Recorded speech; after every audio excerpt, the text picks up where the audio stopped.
Hi everyone, Coach Haji Kundra here, keeping it simple as always. So I'm going to tell you 5 steps you should take to become stronger, physically strong that is. I'm talking solely in the gym and with exercise, not nutrition, but simply in the gym.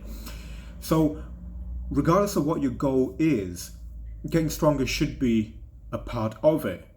If your goal is weight loss or muscle gain, that's great, go for it. If that's your sole purpose, that's fine. But you should be also focused on increasing your strength.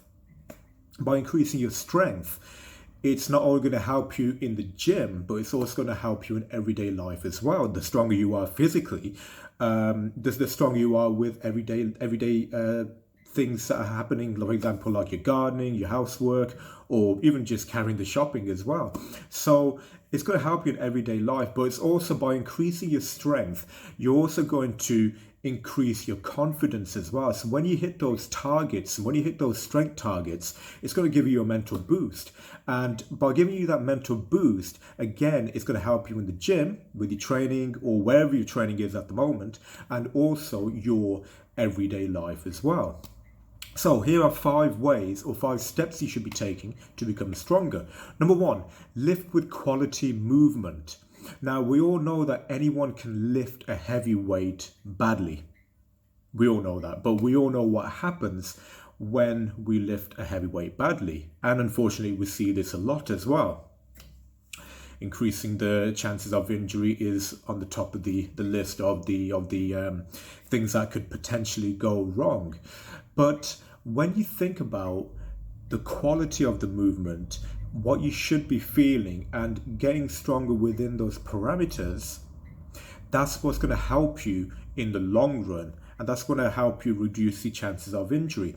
So this is why I highly recommend that when you're actually doing a new exercise or an exercise that you're not familiar with, perform it with minimal or no weight at all. In your mind, as you're doing the exercise, just break it down into the little steps that you should be doing.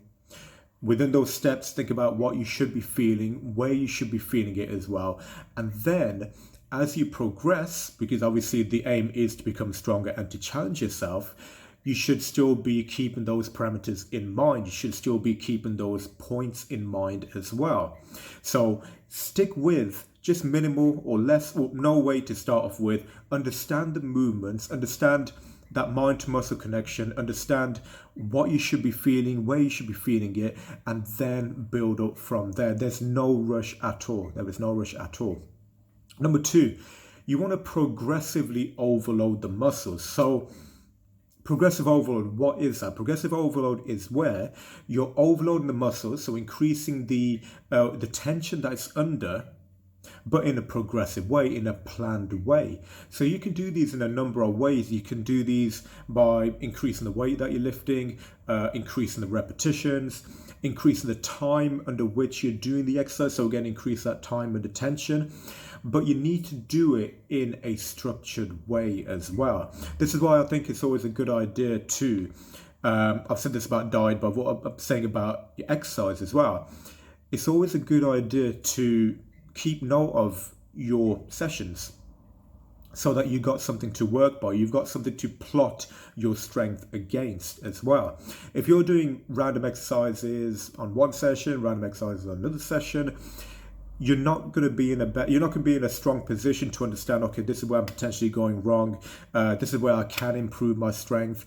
I'm going to increase it by this much and then see how it works from there. So look to progressively overload your muscles, but also keep an eye on what you're doing. Keep note of what you're doing too. And now we come to number 3. So number 3 is don't keep going beyond failure though. So we've just talked about progressive overload progressively, but now we're talking about going to the other extreme and going beyond failure every session. Now, I mean, it's good if you are going beyond failure. It's good mentally because you've got that drive. That's great, but it's not good for you physically. And it doesn't really matter if, for example, you're training 3 days a week and having that day's rest in between and the weekend off. Because if you're still going beyond failure and giving it 110% every time, over time, you're giving your body less time to recover. You're not giving it enough time to recover. You're not giving it enough time to catch up from the last session. So regardless of whether you're, taking a day's rest in between your sessions, do not go beyond failure every time. There should be a little bit in the tank as well. So what you can do is say 1 week's worth of sessions, you're hitting the weights and you should be feeling about a 7 out of 10. So 10 being the hardest, 1 being the easiest. The following week, whether that again is increasing weight, increasing repetitions or time under tension, you should be perhaps hitting a 7.5 out of 10. And then the week after that, hit about an 8 out of 10. Once the third week comes back again, once week 1 comes back again, increase the load, but come back to that 7 out of 10. So you've still got enough in the tank still. So you are taxing it out, but not beyond that point of failure.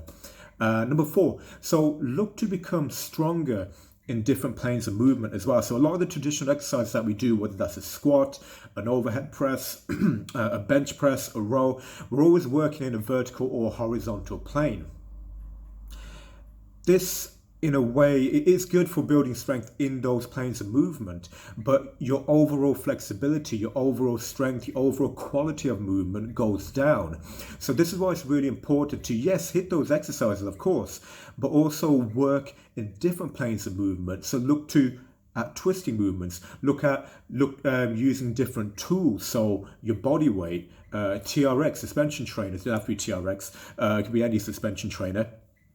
Kettlebells, anything whereby you're not only moving in just your vertical and horizontal planes of movement, but also you're testing your strength in different ways, like improving your balance, improving your flexibility. One exercise, which I will do a video on this because it does need to be broken down, which I highly recommend, is the Turkish Get Up. Now, if you have a look at the Turkish Get Up, you've probably heard of it. It's a way of getting up off the floor in different steps while having a weight above the head. That could be a kettlebell or a dumbbell or anything secure, any secure weight.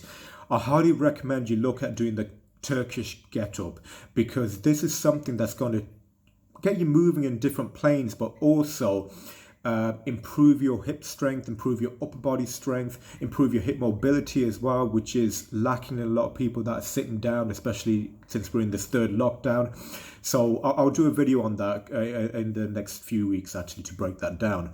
But look to tax yourself in different planes of movement. That's going to improve your quality of life outside the gym and inside the gym too. And number 5, build equal strength. So we've all heard about International Chest Day being the Monday and so on.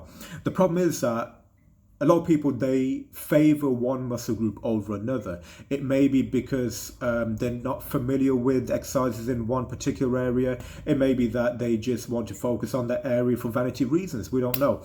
But it's a recipe for disaster. So for example, if you're training chest a lot, you're not doing back enough. So you're doing a lot of benching, but you're not doing enough rowing. The chest becomes overactive and tighter, and the upper back becomes, the muscles become elongated and weaker. So that's where you get postural problems. You get that rounded back.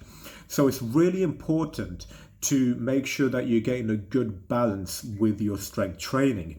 So again, if you find that split training works for you, that's absolutely fine. Do it. That's fine. Just make sure you're equally hitting different areas. But this is, again, what I personally prefer, whole body training above split training. Because by hitting whole body training in your sessions, it helps highlight weaker areas that you need to focus more on. It brings out the weakest links, and it gets you moving your whole body as a strong unit. But again, that's my personal opinion. But I would say, look to increase your strength equally. So you got a better chance of increasing strength in the gym, and also a better quality of movement in your everyday lives as well. So there you go, 5 steps to become stronger there. I hope you taken something away from there. If there's anything else that you wanted me to talk about, hit the comments below, hit the bell button, subscribe for more videos, and I will see you very soon. Take care. Bye bye.